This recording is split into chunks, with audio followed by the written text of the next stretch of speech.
this is me Ayushi and I welcome you all to Scoreshala. आज के इस video के अंदर अपन डिटरमाइन करने वाले हैं इक्विलिब्रियम आउटपुट और इक्विलिब्रियम इनकम को। ठीक है, हमारा जो चैप्टर चल रहा है उसका नाम है short run and equilibrium output. इसके अंदर अपन ने काफी सारी चीजें ऑलरेडी डिस्कस कर ली है लास्ट वीडियो के अंदर। शॉर्ट रन क्या होता है, किस तरीके से एग्रीगेट डिमांड और एग्रीगेट सप्लाई दोनों इक्वल होते हैं, मतलब ब्रीफ मैंने आपको दे दिया है। अब यहाँ पे हम दो अप्रोचेस को डिस्कस करने वाले हैं जिसके थ्रू हम AS is equals to AD को हम मतलब समझेंगे इन डेप्थ। ठीक है, तो चलिए इसको अपन स्टार्ट करते हैं। So we have two approaches to study the determination of equilibrium output और equilibrium income। देखो इक्विलिब्रियम कहाँ पे होता है, जब एग्रीगेट डिमांड और एग्रीगेट सप्लाई दोनों बराबर हो जाते हैं। अब इस पॉइंट पे जो हमारी ये जो चीज हम बोल रहे हैं ना दैट एग्रीगेट डिमांड और एग्रीगेट सप्लाई दोनों बराबर हो जाते हैं, इसको हमें प्रूव करना है। ठीक है, और साथ ही साथ हमारे जो S is equal to I है, इस अप्रोच को भी हमें प्रूव करना है। तो एक बार थोड़ा सा इसका ब्रीफ मैं आपको दे देती हूँ।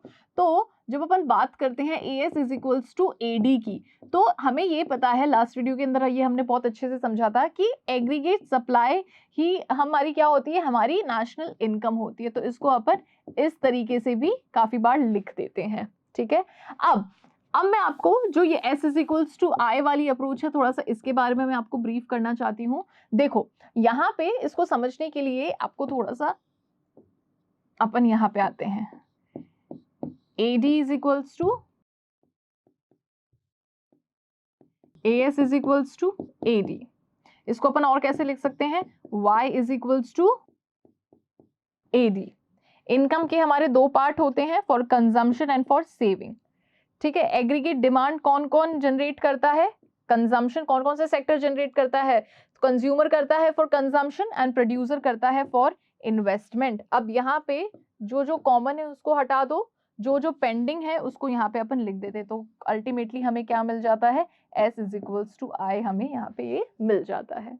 ठीक है, तो ये सारी चीजें हैं जो कि अपन ने लास्ट वीडियो के अंदर समझी थी, तो मैंने आपको ये अच्छे से ब्रीफ कर दिया है। अब इसको थोड़ा सा अपन डेप्थ में स्टडी करते हैं। ठीक है, एक एक अप्रोच को एक एक बार उठाएंगे और इसको with the help of diagram, with the help of table अच्छे से अपन इसको समझते हैं। चलिए, so AS is equals to AD approach and equilibrium GDP और equilibrium income. According to this approach, equilibrium GDP or equilibrium income is achieved when AS is equals to AD।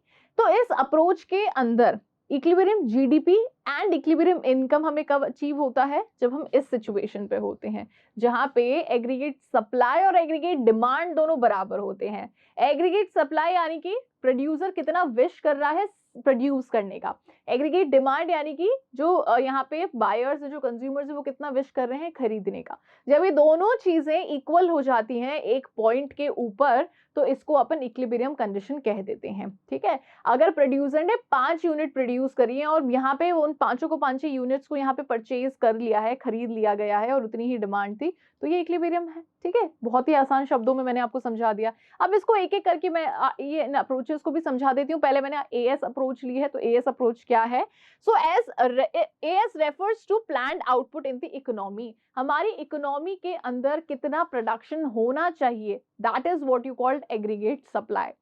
ठीक है, टोटल प्रोडक्शन कितनी value generate होनी चाहिए, कितना addition होना चाहिए। ठीक है, कितने प्रोडक्ट्स प्रोड्यूस होने चाहिए, कितनी सर्विसेज प्रोड्यूस होनी चाहिए, ये सारी की सारी चीजें मिलकर के एग्रीगेट सप्लाई बनाती हैं। AS not related to price. अब AS कतई जो एग्रीगेट सप्लाई है वो कभी भी प्राइस से रिलेटेड नहीं होता है, as we are considering an economy where price remains constant, क्योंकि हम एक ऐसी इकोनॉमी को कंसिडर करते हुए चल रहे हैं जहाँ पे प्राइसेस कांस्टेंट हैं। तो एग्रीगेट सप्लाई प्राइसेस के से मतलब कंसिडर नहीं होता है।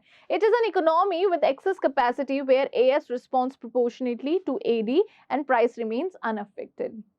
मतलब हम एक ऐसी इकोनॉमी अज्यूम करके चल रहे हैं जहां पे जितनी डिमांड होगी AS मतलब एग्रीगेट सप्लाई उसको फुलफिल करता जाएगा, और यहाँ पे जो प्राइस है उसका किसी भी तरीके से कोई भी रोल नहीं है। ठीक है, अगर डिमांड इतनी है तो सप्लाई भी इतनी होगी, अगर डिमांड बढ़ गई तो सप्लाई भी बढ़ा दी जाएगी। ठीक है, प्राइसेस से यहाँ पे किसी का भी कुछ भी रेलेवेंस नहीं है। So it is an economy with an excess capacity. ठीक है, एक्सेस कैपेसिटी यानी कि ज्यादा से ज्यादा यहाँ पे प्रोडक्शन हो सकता है, where AS response proportionally to AD and price remains unaffected. चलिए अब एएस फंक्शन, इसका जो ग्राफ है इसको जरा अपन देखते हैं। तो यहाँ पे क्या है, हमारी जीडीपी है, income is 0, aggregate supply is 0। देखो यहाँ पे बिल्कुल भी कंफ्यूज नहीं होना डिमांड से। जब हम एग्रीगेट डिमांड की बात करते हैं तो जब इनकम 0 होती है तो वहां पे कुछ ना कुछ कंजम्पशन होता है, तो वो अलग चीज है। सप्लाई के अंदर ऐसा नहीं है। सप्लाई के अंदर तो अल्टीमेटली यही है ना कि इनकम कितनी, मतलब इनकम 0 होगी अगर सप्लाई 0 होगी। अगर इकोनॉमी के अंदर प्रोडक्शन हुआ ही नहीं है तो इनकम जनरेशन भी नहीं हुआ होगा, दिखती सी बात है। इकोनॉमी के अंदर अगर 50 यूनिट्स का प्रोडक्शन हुआ है तो इनकम जनरेशन भी 50 यूनिट्स का ही होगा।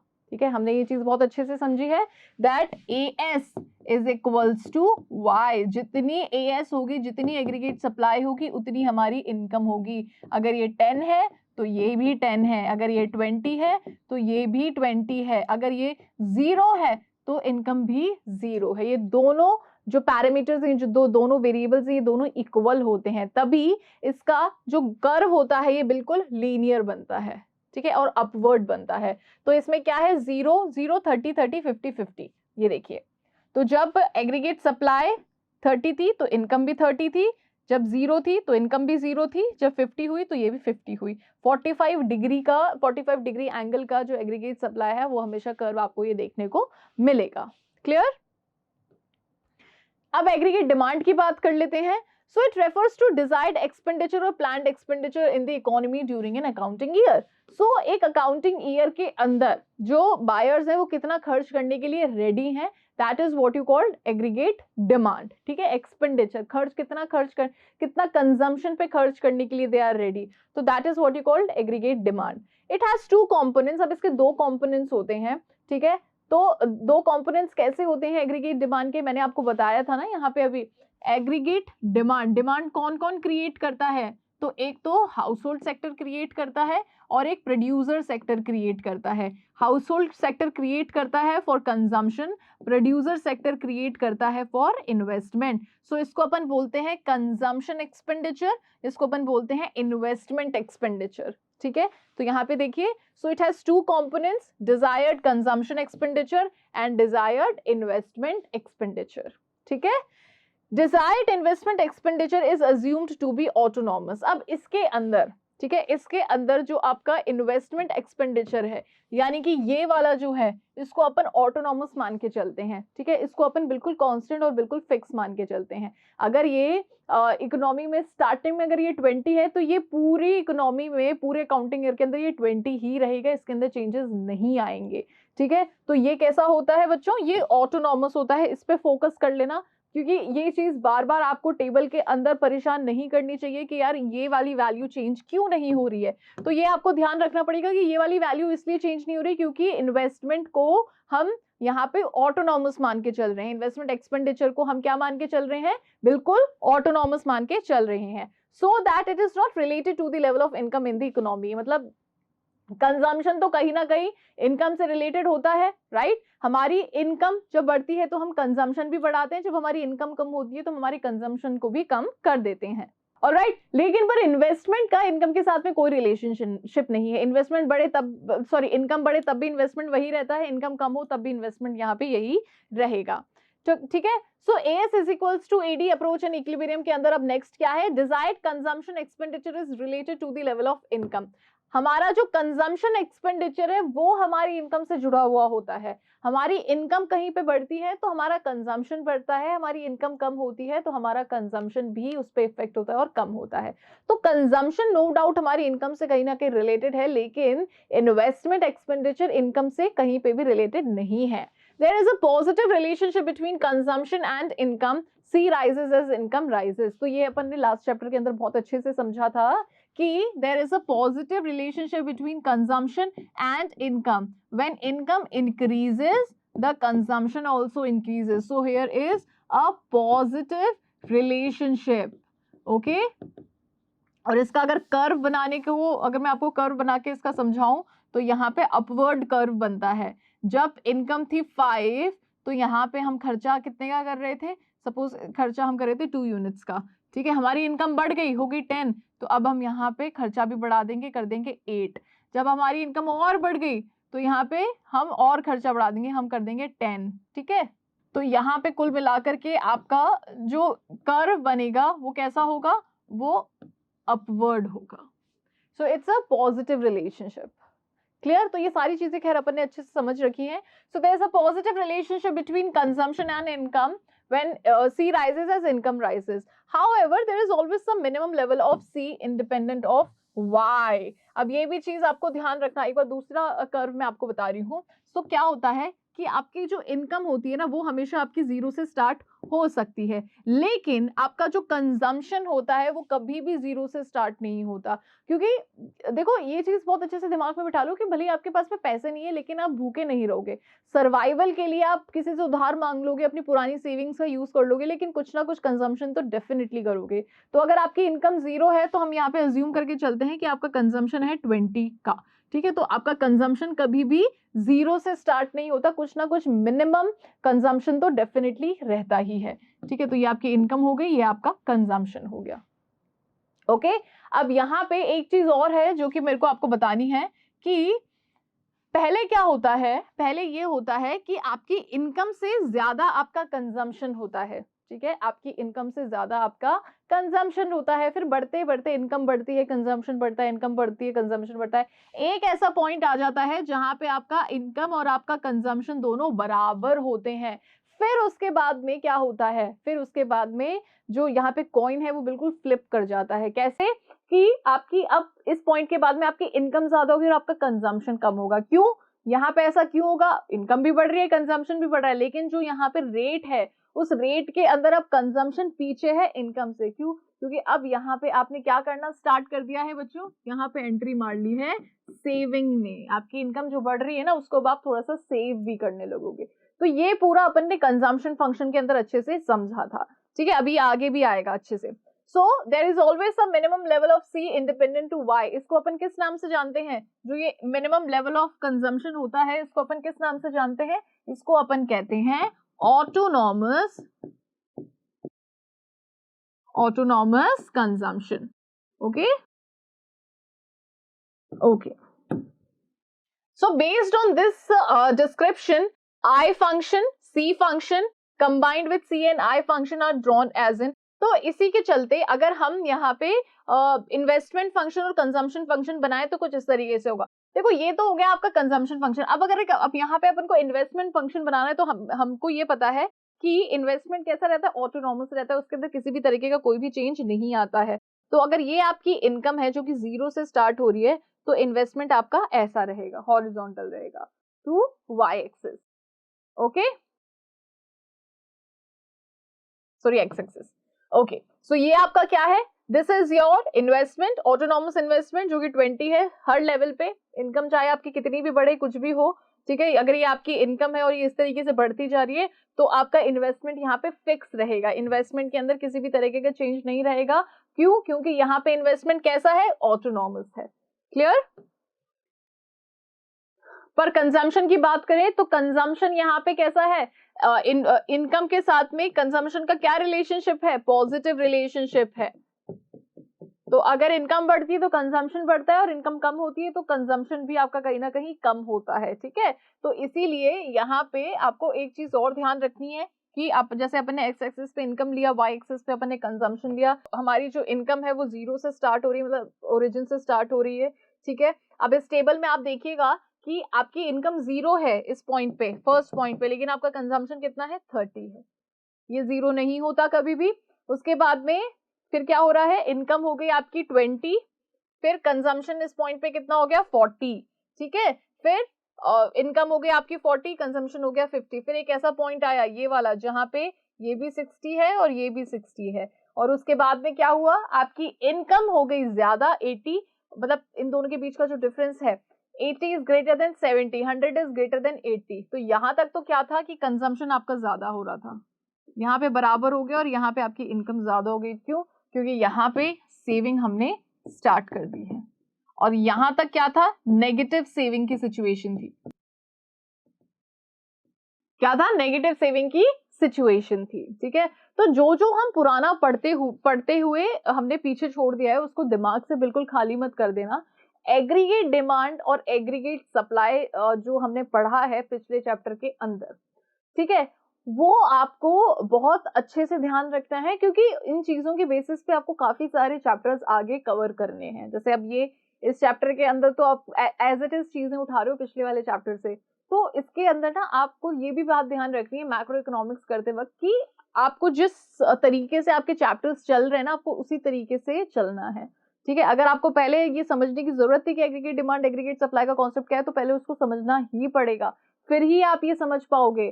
फिर आप एक्सेस एडी क्या है और एक्सेस डेफिसिट एडी क्या है, एक्सेस सप्लाई क्या है, डेफिसिट सप्लाई क्या है, आगे वो चीजें भी आएंगी, तो उसके लिए भी आपको पहले ये सारी चीजें समझ, तो स्टेप बाय स्टेप ही चलना है, ठीक है। बिल्कुल ऐसे नहीं कि कहीं से भी कोई भी चैप्टर उठा करके आप करना स्टार्ट कर देंगे, तो ऐसे करने से भी आपको समझ में तो कुछ आएगा नहीं, तो इट्स बेटर कि आप स्टेप बाय स्टेप चलो, ओके।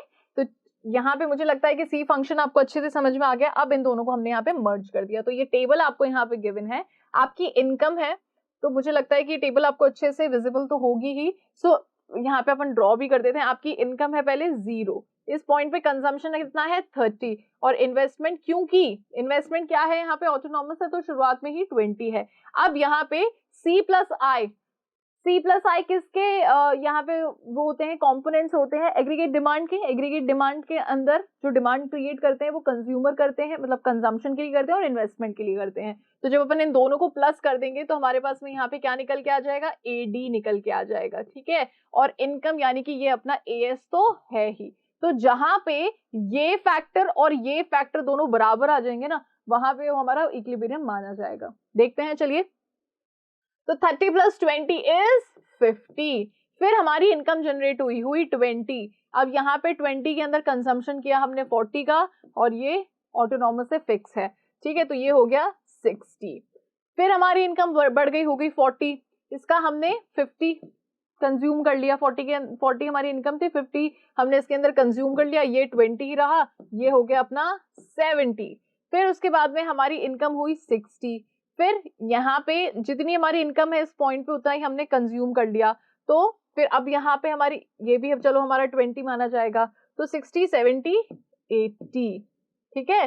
नेक्स्ट इज 80, 70 आपका कंजम्पशन है, 20 ये आपका इन्वेस्टमेंट, ये कितना हो गया 90। फिर 100, इसका कंजम्पशन अपन ने 80 कर लिया, ये 20, ये हो गया आपका 100, ठीक है। अब इसके आगे चलो एक और देख लेते हैं, 120 के अंदर 90 अपन ने कंज्यूम कर लिया, इन्वेस्टमेंट इज ऑटोनॉमस, 90 100 110, 110, ठीक है। चलिए, अब वो एक स्टेज तो ऐसी आ गई है जहां पे आपका एएस बराबर है एडी के। कौन सी है वो स्टेज, देखें जरा, तो ये वाली स्टेज, इस पॉइंट पे आपका एएस आपके एडी से बराबर है, इसमें कर दूं मार्क में ये वाली, ठीक है। This is the point where 100 100 AS is equals to AD वाली सिचुएशन है ये, ठीक है। तो इस ग्राफ को जरा अच्छे से देखना, इसमें क्या है, एक तो हमने यहाँ पे इन्वेस्टमेंट के लिए बना रखा है, ठीक है, ऑटोनॉमस इन्वेस्टमेंट एक हमारा, ये हमारी क्या है, ये हमारी इनकम है, ठीक है। ये क्या है, ये अपना कंजम्पशन है। फिर हमने क्या कर दिया, सी प्लस आई, एडी भी तो किया है ना हमने, फिर एडी को भी हमने यहाँ पे मार्क कर दिया, तो C plus I is equals to AD, तो जहां पे हमारी ये इनकम और हमारी एडी ये दोनों मैच, यानी कि ये इनकम है तो ये एएस भी हो गया ना, तो जहां पे एएस और एडी हमारा मैच हो गया, ये वाला यही पॉइंट हमारा इक्विलिब्रियम पॉइंट कहलाएगा, ठीक है। तो मुझे लगता नहीं कि अब इसमें आपको कोई डाउट रहा है। देखो एक एक करके चीजें समझो, पहले हमने कंजम्पशन फंक्शन समझा, हमने सेविंग फंक्शन समझा, हमने इन्वेस्टमेंट फंक्शन समझा, अब इन सबको हमने मर्ज कर दिया। एक एक हमने पहले ना वो समझे कि भाई एग्रीगेट डिमांड क्या है, एग्रीगेट सप्लाई क्या है, एग्रीगेट डिमांड के कंपोनेंट्स कौन कौन से, एग्रीगेट सप्लाई के कंपोनेंट्स कौन कौन से, अब इनको कंपोनेंट्स को मर्ज हमने किया है। तो ये सारी चीजें आपको एकदम से ये समझ में नहीं आएगा कि सी प्लस आई हम कहाँ से लेके आ गए, आपको एकदम से ये समझ में नहीं आएगा कि एस प्लस आई कहाँ से आ गया था, ठीक है, आपको ये नहीं समझ में आएगा, आपको बैक स्टोरी इसकी देखनी पड़ेगी। तो ये सारी चीजें आप स्टेप बाय स्टेप समझो और अपनी नोटबुक में अपने हाथों से इसको नोट डाउन भी करो, ताकि आपको थोड़ा सा ध्यान रहे कि हम किन चीजों के बारे में यहाँ पे बात कर रहे हैं। ठीक है, आगे बढ़े, चलिए। सो यहाँ पे अपन अब देखने वाले हैं इसका टेबुलर रिप्रेजेंटेशन। सो कुल मिलाकर के आपके पास में यहाँ पे इनकम है, ठीक है, इनकम कह लो, या फिर आप यहाँ पे इसको और सिंपल कर देती हूँ, आपको मैं एएस लिख देती हूँ यहाँ पे, ये एएस है आपका। सी आई, सी प्लस आई क्या होता है आपका, एडी। यही टेबल अभी अपन ने पीछे देखी थी ना, तो इस पॉइंट पे क्या हो रहा है, अपनी एएस और एडी अपना बराबर हो रहा है। So equilibrium is struck when planned output ये वाला is equals to planned expenditure. Planned output और प्लान्ड एक्सपेंडिचर हमारा जहां पे बराबर है, वही हमारा क्या है, इक्विलिब्रियम, वहां पे हमारा स्ट्रक्ट होता है, which is 100 crore. It need not necessary corresponds to full employment. अब जरूरी नहीं है कि इस पॉइंट पे हम फुल एम्प्लॉयमेंट पे, नहीं, ऐसा बिल्कुल भी नहीं है। जहां पे मतलब हो सकता है कि हमारे पास में अभी भी और भी एम्प्लॉयमेंट करना बाकी, हम फुल एम्प्लॉयमेंट पे नहीं पहुंचे, लेकिन हाँ, हमारा यहाँ पे इक्विलिब्रियम स्ट्रक्ट हो गया है, जितने लोगों को जरूरत है उतना हम प्रोड्यूसर ने प्रोड्यूस कर दिया है। क्लियर, चलो अब यहाँ पे equilibrium GDP, equilibrium graphical presentation भी इसका देख लीजिए आप, इस तरीके का ही अपन ने देखा था। तो यही आपकी टेबल है और यही इसका ग्राफ होगा, जो भी अपन ने देख लिया था। इन्वेस्टमेंट की अगर अपन यहाँ पे बात करें तो इन्वेस्टमेंट यहाँ पे आप इसको फिक्स भी कर सकते हो इस तरीके से, ठीक है। तो ये आपका ऑटोनॉमस इन्वेस्टमेंट हो जाएगा। इस पॉइंट पे क्या है, y is equals to S तो होता ही है, और S is equals to AD, AD के दो कॉम्पोनेंट्स होते हैं सी प्लस आई। तो इसको हर एक तरीके से आपको अच्छे से बता दिया है, टेबल के फॉर्म में भी बता दिया है, तीन चीजें अलग अलग थी, तीनों को मर्ज करके भी बता दिया है, ग्राफिकल प्रेजेंटेशन भी आपको बता दिया है। तो सारी चीजें यहाँ पे इस अप्रोच की आपको क्लियर है, ठीक है। Now OL is the equilibrium GDP in the economy. अब इकोनॉमी के अंदर OL ये आपकी जीडीपी, यानी कि ये आपका क्या है, जीडीपी जो है, इनकम आपकी, इक्विलिब्रियम इनकम ये है आपकी इकोनॉमी के अंदर। और OY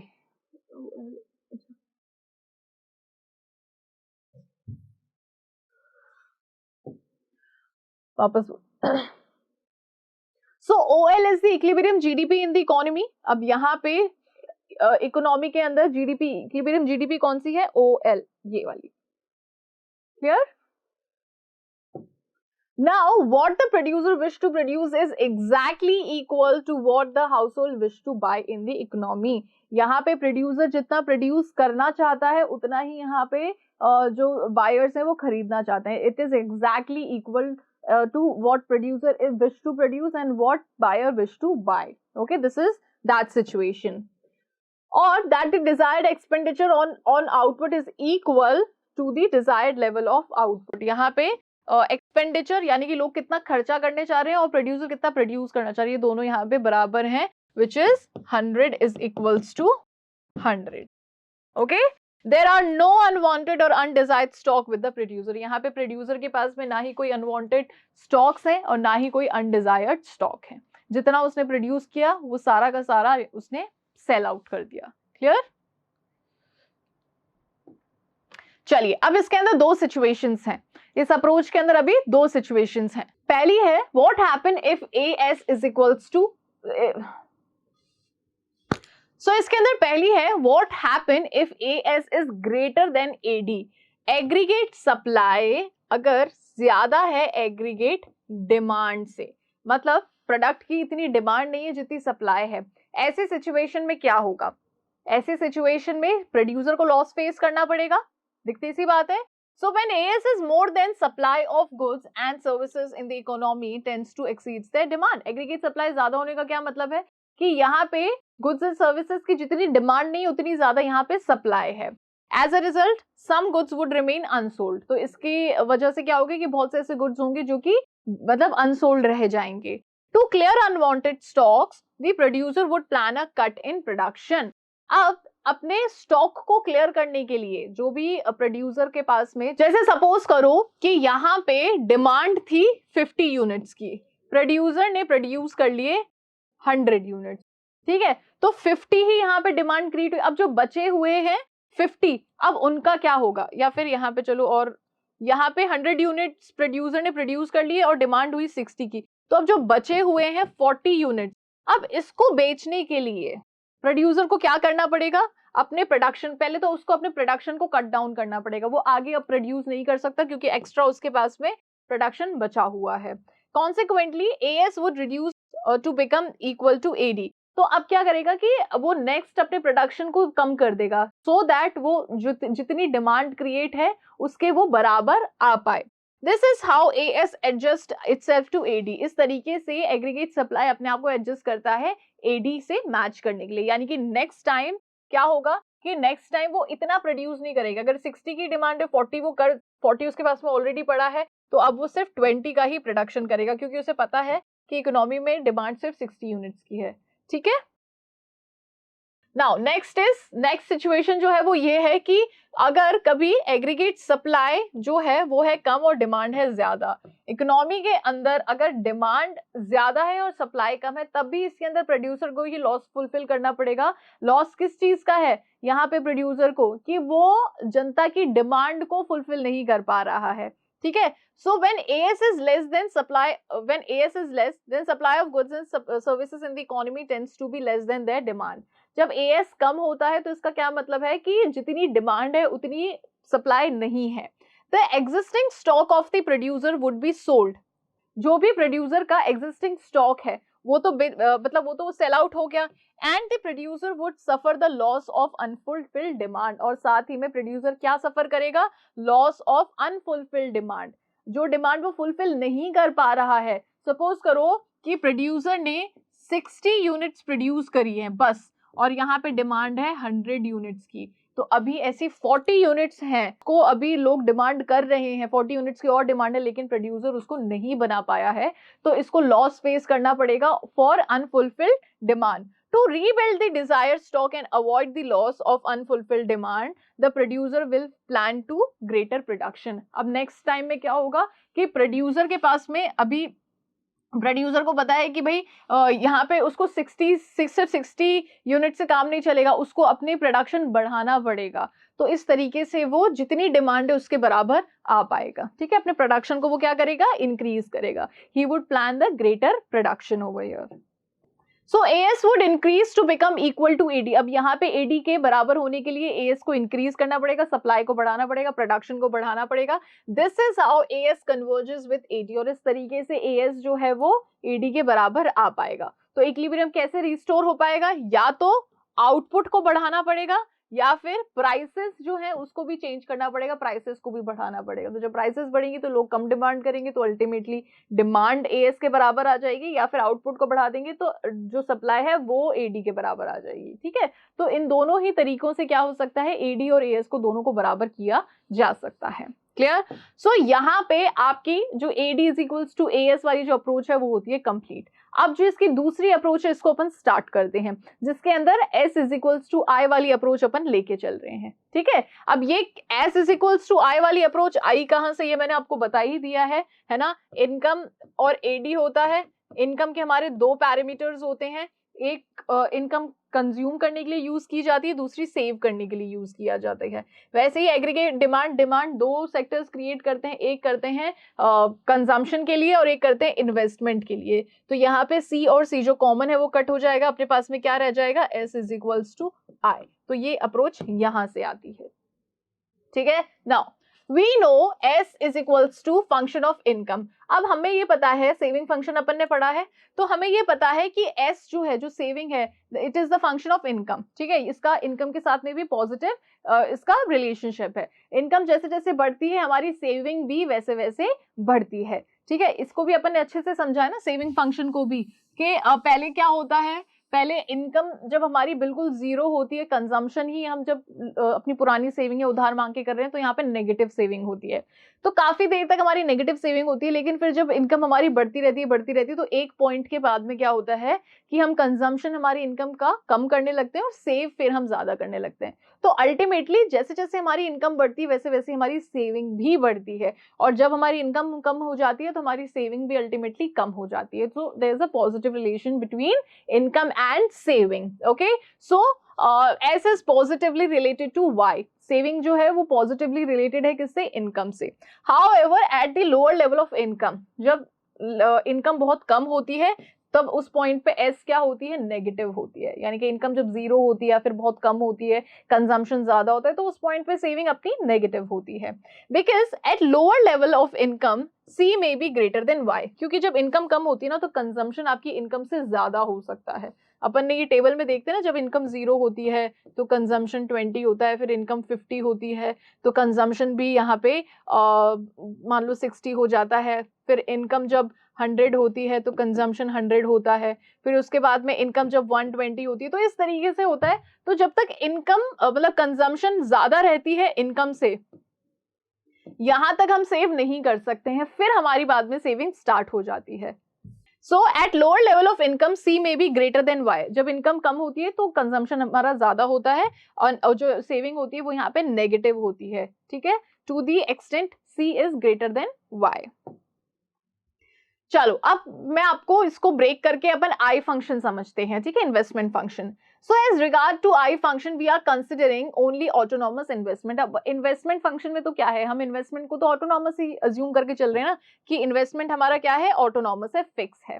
ठीक है, it is independent to level of Y. अब इनकम से इसका कोई लेना देना नहीं है. इनकम चाहे बढ़े कम हो, ये ऐसे ही रहेगी. Accordingly it is horizontal straight line. ये कैसी है? ये हॉरिजॉन्टली स्ट्रेट लाइन है. Okay, this is your investment, autonomous investment. चलिए अब यहाँ पे इसका टेबुलर रिप्रेजेंटेशन अपन देख लेते हैं. सो यहाँ पे अपने पास है इनकम वाई या एएस कह लो. ठीक है, कंजम्पशन है हमारे पास में, सेविंग है अपने पास में, और इन्वेस्टमेंट है. सो देख लो कि इन्वेस्टमेंट अपना पूरी टेबल के दौरान 20-20-20 ही है. इनकम अपनी क्या है? पहले 0 थी. ठीक है, कंजम्पशन इस पॉइंट पे कितना था? 30. तो हमारा कंजम्पशन ज्यादा है. अब यहाँ पे सेविंग तो हो ही नहीं सकती, तो सेविंग हमारी यहाँ पे नेगेटिव है.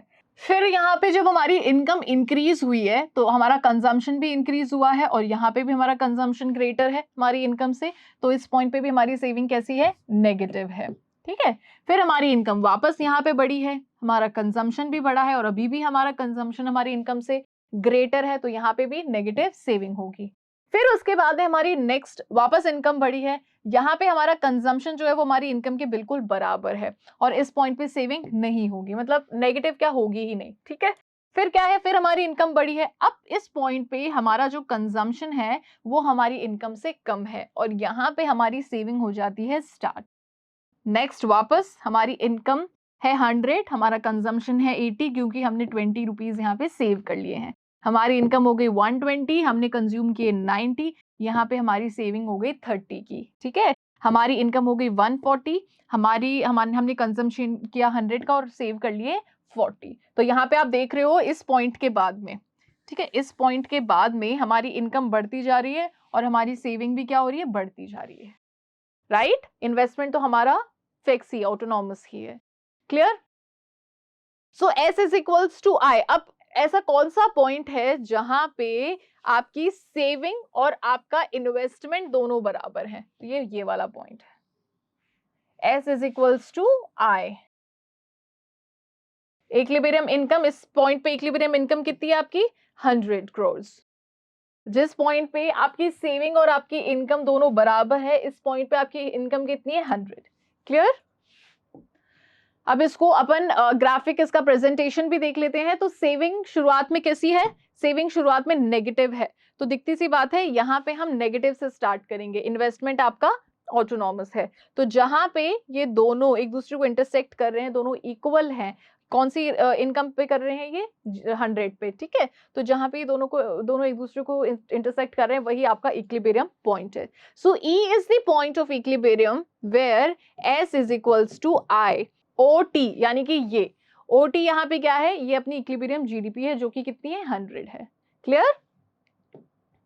चलिए, so now planned expenditure on output यानी कि एडी किसके बराबर है, एएस के बराबर है in the economy even when owing to saving entire economy of household is not converted into expenditure. मतलब इस पॉइंट पे क्या है कि एडी और एएस दोनों बराबर है, एस इज इक्वल्स टू मतलब जितनी सेविंग है उतनी इन्वेस्टमेंट भी है, यानी कि अब यहाँ पे पूरी की पूरी जो इनकम है वो सारी कंज्यूम नहीं की, कुछ ना कुछ उसका पार्ट सेविंग भी किया है। This is because loss of expenditure by way of S is equally compensated to gain of expenditure by way of I। यानी कि जो यहाँ पे हमने सेव किया है उसको फिर हम क्या कर देंगे, इन्वेस्ट कर देंगे। तो कुल मिलाकर के यही कॉन्सेप्ट है यहाँ पे। Okay, income and expenditure being equal, यहाँ पे इनकम और एक्सपेंडिचर क्या है, दोनों बराबर हैं, ठीक है। और प्लान्ड और आउटपुट एक्सपेंडिचर और plan being equal, there are no unwanted और undesired stock with the producer. अब इस सिचुएशन के अंदर भी किसी भी तरीके का कोई ना ही अनडिजायर्ड स्टॉक है प्रोड्यूसर के पास में और ना ही अनवांटेड स्टॉक है प्रोड्यूसर के पास में। लेवल ऑफ इनकम या GDP it is in state of equilibrium. यहाँ पे जो हमारी जीडीपी है, जो लेवल ऑफ इनकम है, वो कौन से स्टेट में है, वो इक्विलिब्रियम की स्टेट में है, ठीक है। अब यहाँ पे भी दो तरीके की अपन सिचुएशंस इमेजिन करने वाले हैं। एक ये है जिसके अंदर हमारी सेविंग ज्यादा है हमारे इन्वेस्टमेंट से, ठीक है। जब हम सेविंग यहाँ पे कर रहे हैं वो हम ज्यादा कर रहे हैं। So in case when S is greater than I, it implies a situation when a fall in expenditure through saving is more, यानी कि हम सेविंग पे खर्चा ज्यादा कर रहे हैं, हम हमारी इनकम के अंदर से सेव ज्यादा कर रहे हैं, सेविंग पे हम खर्चा ज्यादा कर रहे हैं then the rise in the expenditure through investment. मतलब हम इन्वेस्टमेंट कम कर रहे हैं और सेव हम ज्यादा कर रहे हैं। Accordingly aggregate expenditure in the economy would be less than what is needed to buy the planned output. अब इस सिचुएशन में क्या हुआ है कि इकोनॉमी के अंदर जो टोटल एक्सपेंडिचर है, समझ लो, aggregate expenditure in the economy, total expenditure जो है इकोनॉमी के अंदर वो कम है, जितनी की जरूरत है उससे काफी कम है, ठीक है। क्यों कम है, क्योंकि अब इन्वेस्टमेंट जरूरत बहुत ज्यादा की है लेकिन यहाँ पे एक्सपेंडिचर हमने किया है कम, is needed less than what is needed to buy the planned output. Some output would remain unsold. अब तो यहाँ पे वही वाली सिचुएशन है जो अपन ने देखी थी, जब एग्रीगेट सप्लाई ज्यादा होती है एग्रीगेट डिमांड से, तो इस सिचुएशन के अंदर क्या होता है, कुछ अनडिजायर्ड स्टॉक रह जाता है जो कि सेल आउट नहीं हुआ होता है प्रोड्यूसर के पास में। अब इस स्टॉक को क्लियर करने के लिए प्रोड्यूसर क्या करेगा, नेक्स्ट टाइम अपने प्रोडक्शन को कम करेगा, ठीक है। So to clear the stock, the producer would now plan lesser output. Lesser output would mean lesser income, और lesser output का मतलब क्या है, next cycle के अंदर lesser income. Lesser income would mean lesser saving, और जब income कम होगी तो saving भी कम होगी और कुल मिलाकर के S is equals to I हो जाएगा यहाँ पे। Clear? Thus the equality between S and I is restored through change in the level of Y. तो कुल मिलाकर के S को हमने स्टेबल कैसे किया, जब हमारी इनकम कम हुई तो हमारी सेविंग कम हुई और इन्वेस्टमेंट के बराबर हम आ पाए। ओके, अब दूसरी सिचुएशन है जब हमारी सेविंग से ज्यादा है हमारा इन्वेस्टमेंट ज्यादा है, हमारी सेविंग कम है। तो इस सिचुएशन में क्या है, so in case when S is greater than I, it implies a situation when fall in expenditure through S is less than the rise in expenditure through I। यहाँ पे कुल मिलाकर के बात हम क्या कर रहे हैं, that AS is smaller than AD। तो यहाँ पे जो मतलब यहाँ पे जो डिमांड है वो ज्यादा है और जो सप्लाई है वो कम है, इन्वेस्टमेंट करने की जो डिमांड है वो ज्यादा है और इनकम का जो सेविंग पोर्शन है वो है कम। तो ऐसे में aggregate expenditure in the economy would be greater. Economy के अंदर जो खर्चा हो रहा है वो ज्यादा है जितना होना चाहिए उससे, ठीक है। जो प्लान्ड यहाँ पे जरूरत है, रिक्वायर्ड जो है वो है कम और यहाँ पे जो किया जा रहा है वो ज्यादा किया जा रहा है इन्वेस्टमेंट। और ये situation, it is the situation of higher AD than AS. अब यही वाली सिचुएशन है जहाँ पे एग्रीगेट डिमांड ज्यादा होती है एग्रीगेट सप्लाई से। So the producer would suffer the loss of unfulfilled demand. और ऐसे सिचुएशन में क्या होता है कि तो ऐसी सिचुएशन में प्रोड्यूसर जो है वो लॉस फेस कर रहा है, कौन सा वाला, ये वाला, unfulfilled demand, loss of unfulfilled demand, जो डिमांड को पूरी नहीं कर पा रहा है वो वाला लॉस प्रोड्यूसर यहाँ पे फेस कर रहा है। This will prompt the producer to plan higher output. अब इसमें क्या होगा, प्रोड्यूसर को नेक्स्ट टाइम के लिए वो ज्यादा से ज्यादा आउटपुट प्रोड्यूस करेगा। हायर आउटपुट का मतलब क्या है, ज्यादा इनकम, और ज्यादा इनकम का मतलब क्या है, ज्यादा से ज्यादा सेविंग, और जब सेविंग ज्यादा आएगी तो वो इन्वेस्टमेंट के बराबर हो जाएगी. So the process would continue till S is equals to Y. Here again, the equality between S and I is restored through change in the level of income. यहाँ पे वापस जो S और I इन दोनों को जो बराबर किया है वो किसकी मदद से किया है? लेवल ऑफ इनकम की मदद से. ठीक है. सो यहाँ पे आपका जो डिटर्मिनेशन है of equilibrium GDP and income वो होता है कंप्लीट. ये टॉपिक यहाँ पे आपका कंप्लीट होता है. क्लियर. अब नेक्स्ट टॉपिक के लिए आपको बने रहना है. ठीक है. और जो पुराने वाले वीडियोस हैं उसको डेफिनेटली देखना है. सो अगर आपको आज का ये वीडियो अच्छा लगा है तो इस वीडियो को लाइक कीजिएगा, चैनल को सब्सक्राइब कीजिएगा, इस वीडियो को शेयर करना, और कहीं पे भी कोई डाउट है तो वो आप कमेंट सेक्शन में मुझसे पूछ सकते हो. Thank you so much.